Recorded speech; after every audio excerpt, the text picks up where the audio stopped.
इसकी जो शिवलिंग है लगभग एक बड़े से बड़े नारियल की पेड़ जितने ऊंचाई पर होती है उतने नीचाई पर, उतने नीचे में इनकी जो लिंग है या शक्ति है वो है। यहाँ पर संभोग दिखाया गया है, संभोग यानी सेक्स।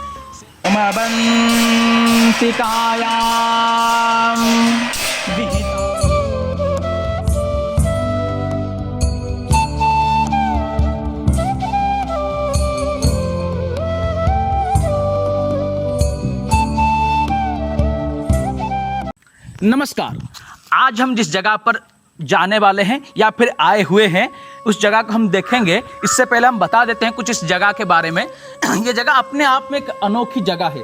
सीधे सीधे कहे तो एक शिव की मंदिर है, पर सीधे सीधे कहने वाली शिव की मंदिर नहीं है, इसलिए तो हम यहाँ आए हैं। इससे पहले कि हम व्याख्याएं दें कि क्यों ये मंदिर रहस्यमय है, क्यों ये मंदिर अनोखी है, अलग है सबसे, हम ये बता देना चाहते हैं कि शिव के मंदिर जब हम कहते हैं या फिर शिव कहते हैं, हम किसी भी धर्म यानी हिंदू मुस्लिम क्रिश्चियन, फिर से दोहराना चाहते हैं हर वीडियो में क्योंकि कहना जरूरी है कि हिंदू मुस्लिम क्रिश्चियन बौद्ध किसी धर्म के सहित, किसी पूजा पद्धति या किसी नीति जाति के सहित संपर्कित संबंधित नहीं है।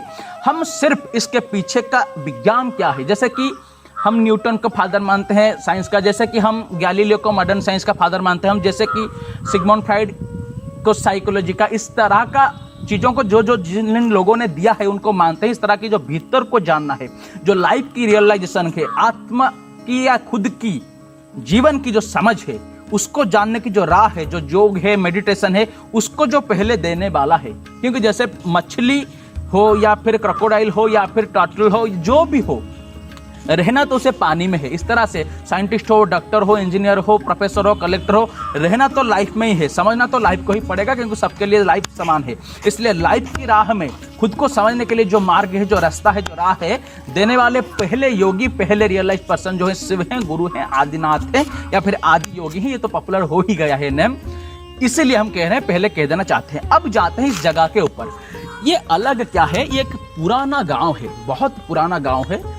उस गांव में ये मंदिर है। ये मंदिर लगभग, इसकी जो शिवलिंग है लगभग एक बड़े से बड़े नारियल की पेड़ जितने ऊंचाई पर होती है उतने नीचाई पर, उतने नीचे में इनकी जो लिंग है या शक्ति है वो है। उसके पीछे क्यों है, क्या है, साइंटिफिक रीजंस और रियल स्पिरिचुअल कॉजेस क्या है, हम आगे आगे समझते जाएंगे। और एक नदी यहां से बहती हुई जाती है जिसको कहते हैं भार्गवी नदी। उसके जो बंध है उस नदी को, यानी जो डैम तरह का जो है, जो ऑब्स्टेकल, जो बैरियर रखा गया है नदी के स्रोत को रखने के लिए, वो उसके पार, उस बंध के उसके पार उनकी चलंती प्रतिमा की मंदिर है। प्रतिमा जिसकी मंदिर में है वहां पर जरा दिखा दीजिए। वो प्रतिमा की मंदिर उस तरफ है, बीच में बंध है, बंध के पूरे इस ओर शक्ति है, जिस शक्ति को हम अब देखेंगे। देखिए कितने पानी, इतने नीचे वो है कि साल भर उस जगह पर एक ऊंचे नारियल पेड़ जितना पानी रहता है। जब गर्मियों के दिन होते हैं, बहुत धूप गिरते हैं, तब जाकर कभी कभी एक दिन के लिए ये कभी पानी सूख जाते हैं तो वो लिंग या शक्ति दिखाई पड़ते हैं। तो बहुत सारे लोग यहाँ पर दर्शन के लिए आते हैं, बड़े बड़े लोग। और महाशिवरात्रि के दिन, साल में एक बार महाशिवरात्रि के दिन, ये जो लोग हैं इस एरिया के, ये सब यहाँ पर मोटर लगाकर 5, 6, 10 रात से एक दिन पहले पानी निकालते हैं, जिसके लिए महाशिवरात्रि के दिन इस शक्ति को देखा जा सकता है। इसके पीछे का और यहाँ पर जंगल हैं, वाटिकाएं हैं, हनुमान जी की मंदिर है और सारे तरह तरह की चीज़ें, क्योंकि योग की मूर्ति है, पार्क है, यहाँ पर बहुत अलग चीज़ें भी है। पर ये सब हम देखेंगे धीरे धीरे। पहले समझते हैं इसके पीछे के कारण क्या है। शिव का जो लिंग है आपने देखा होगा वो कैसे होता है। हर एक मंदिर में शिव का जो लिंग होता है, देखिए इस तरह से होता है। मानिए ये लिंग है, ये जो मेरे अंगूठा है ये लिंग है, उसके चारों ओर देखिए इस तरह का एक गोल का चीज होता है। सभी लिंग के चारों ओर एक गोल का चीज होता है। और क्या होता है, उस लिंग के पीछे एक नाग होती है, तांबे का हो, पित्तल का हो, एक नाग होती है। उसके और क्या होता है, वो लिंग के ऊपर दूध, शक्कर, दही और पके हुए केले सदैव घिसे जाते हैं, लगाए जाते हैं, चढ़ाए जाते हैं। और एक ऋषभ या फिर एक ऑक्स, एक बैल सदैव बैठा रहता है लिंग के सामने। और एक पूरे सुनसान गंबूज के अंदर वो मंदिर होता है और लिंग होता है। और पीछे की दीवार, लिंग के पीछे की दीवार में एक शिव की 10 भुजा ये वाली एक नृत्य कला में निमग्न एक मूर्ति होता है, जैसे कि सिर्फ नाच रहे हैं उन्मत्त होकर। इसके पीछे का कारण क्या है? अकारण नहीं है, ऐसे ही क्यों है?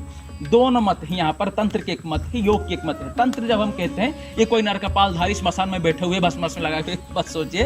तंत्र यानी सिंपली कहे तो टेक्निक, जैसे कि हम कहते हैं प्रजातंत्र। इसका मतलब प्रजा को समझने के लिए, चलाने के लिए जो जुडिशियरी है, जो सिस्टमेटिक है, जो एडमिनिस्ट्रेशन है, उसके जो तंत्र यानी टेक्निक्स, तो खुद को जानने के लिए जो टेक्निक्स हैं।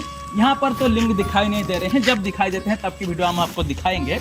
इसमें वो जो लिंग है और वो जो उसके चारों ओर जो गोल है वो योनि है। योनि यानी स्त्री की गुप्तांग। हम नहीं कह रहे हैं, चीज कह रहे हैं, कोई बुरी चीज भी नहीं है, क्योंकि वो यहाँ पर संभोग दिखाया गया है। संभोग यानी सेक्स। सेक्स को संस्कृत में संभोग कहते हैं। शिवलिंग जो है संभोग दिखाया गया, तंत्र का मत है। क्यों? क्योंकि संभोग कोई बुरी चीज नहीं है, उससे ही संसार की उत्पत्ति हुई है, सभियों की जन्म हुई है, राम की हुई है, कृष्ण की हुई है, उनके बच्चों की भी हुई है। कोई यज्ञ से पैदा नहीं हुए, तो सबकी संभोग से हुई है। हम बुरे वाले हैं, हम अहंकारी हैं, हम उसको बुरे से लेते हैं, कोई अलग बात है। तो वहां पर संभोग ही वो जोनी है, उसके अंदर से लिंग निकला है, वो संभोग ही, वहां से सृष्टि निकलती है। उसके ऊपर जो केले और ये सब हम घिसते हैं वो वीर यानी सीमोन का प्रतीक है, उसके ऊपर से निकलते हैं। ये दिखाया जाने की कोशिश है अंदर की हाईएस्ट रियलाइजेशन को योगी का बाहरी तरीके से कैसे सिंबॉलिकली दिखाया जा सके, वही कोशिश था। वो दिखाने की कोशिश, जो वीर्य है संभोग से जो निकलता है, अगर तुम उसको संभोग में ही नष्ट करते जाओगे, क्योंकि संभोग जरूरी है, पर सिर्फ संभोग में अगर नष्ट करते जाओगे जैसे युवा पीढ़ी करते हैं, तो आगे जो बैल बैठा है उसकी तरह तुम्हारी लाइफ होगा। गाय खाती है, खेल देती है, बैल खाता है, घूमता है, संभोग करता है, ऐसे ही जीवन निकल जाता है, कुछ कर नहीं पाता, बैठा रहता है, खाता है, सोता है पत्थर की तरह। उसी तरह से तुम्हारा जीवन निकल जाएगा। हम सबकी प्रतीक है बैल। पीछे है नाग। नाग यानी वो कुंडलिनी का प्रतीक है। कुंडलिनी क्या होता है? उसके नाम पर भी हजारों ठकाई चला है। वो रीढ़ की हड्डी पर एक नाड़ी होता है, योग के मान्यता है। वो जो सीमन है वो उठता नहीं है, उसके अंदर जो ऊर्जा होती है, योग की टेक्निक्स हैं जिसके द्वारा उस ऊर्जा को पीछे ऊपर चढ़ाया जा सकता है, जो नेचुरली संभोग में नीचे की तरफ जाती है। अगर उसे ऊपर चढ़ाया जाए बैल की तरह नष्ट ना करके उस ऊर्जा को, उस सीमन को, तो अगर वह सहस्रार यानी मस्तक पर पहुंचता है, तो आपको इतनी खुशी, इतनी ब्लिस जो एक क्षण मिलती है उस संभोग में, वो अल्टीमेट और इटरनली मिलती है सहस्रार चक्र में, जिसको हम समाधि या ध्यान की चरम अवस्था कहते हैं। उसमें जब आप वहां पर पहुंचेंगे तो शिव जैसे उन्मुक्त होकर आनंद से नाच रहे हैं, आप उस तरह से आनंद होकर नाचने लगेंगे। यही दिखाने की कोशिश की गई। यह तंत्र का मतलब। योग ये कहता है कि योगिक साइंस कहती है कि वो चिन्ह का, लिंग का अर्थ होता है चिन्ह, यानी जब कोई निराकार या जो एग्जिस्टेंस है वो निराकार है, उसका कोई आकार नहीं है, उसको हम जो देखते हैं हमारी परसेप्शन में जो चीजें अनुभव में, वो सब साकार चीजें हैं बचपन से लेकर। तो हम साकार के द्वारा कैसे निराकार को पकड़ सके, यानी ऐसे कुछ चिन्ह या ऐसे कुछ माध्यम होना चाहिए जो निराकार भी हो और उसी समय साकार भी हो। वो लिंग है, वो निराकार नहीं है, साकार है, दिखाई देता है, निराकार भी है, क्योंकि गोल है, उसकी कौन सी दिशा में मुख है, कैसे है, कहां से शुरू होता है, जैसे इन्फिनाइट है, उसी तरह से लिंग है, पता नहीं चलता है कहां से शुरू है, कहां से खत्म है। इसी तरह से इसका पूरा विज्ञान है। हम आगे आगे इसको समझते रहेंगे, इस जगह को देखते जाएंगे और एक वीडियो में, क्योंकि सब चीज इसमें समझाना संभव नहीं होगा। देखिए ये जगह इतनी सुंदर जगह है, वाटिकाएं हैं, पेड़ हैं, शांत जगहें हैं, ध्यान के लिए जगहें हैं, और इतने नीचे शिव की लिंग क्यों रखा गया है उसको आगे हम बताते जाएंगे। और अब शिव के सामने, आदि गुरु के सामने कुछ प्रार्थना है। प्रार्थना कोई फिर से कह रहे धर्म के साथ संपर्क नहीं है, प्रार्थना यानी ग्रैटिट्यूड उनके चरणों में। नमस्ते।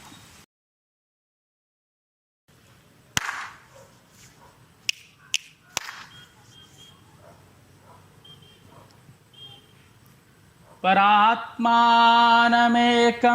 जगद्बीजमाद्यं निरीहं निराकारमोङ्कारवेद्यं यतो जायते पाल्यते येन विश्वं तमीशं भजे लीयते अत्र विश्वं न भूमिर्न चापो न बहनीर्न वायो न चाकाशवास्ते न तन्द्रा न निद्रा न ग्रीष्मो न शीतं न देशो न वेशो न यशास्त्रिमूर्ति स्त्रीमूर्तिं तमीडे।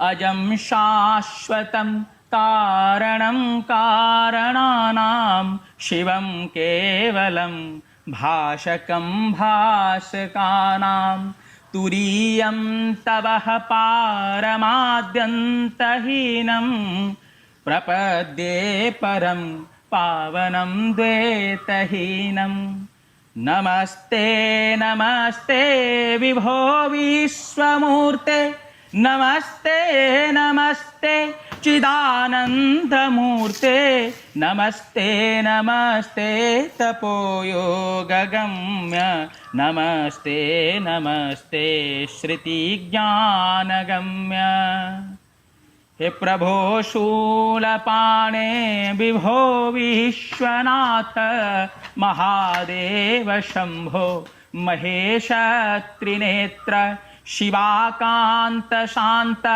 स्मरारे पुरारे त्वदन्यो वरेण्यो न मान्यो न गण्यः।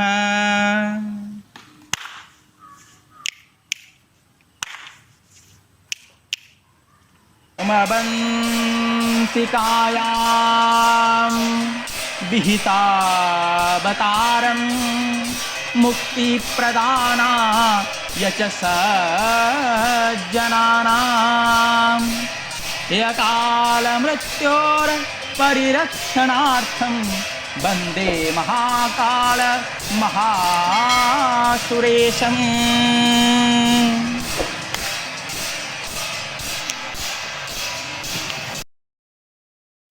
नमस्ते।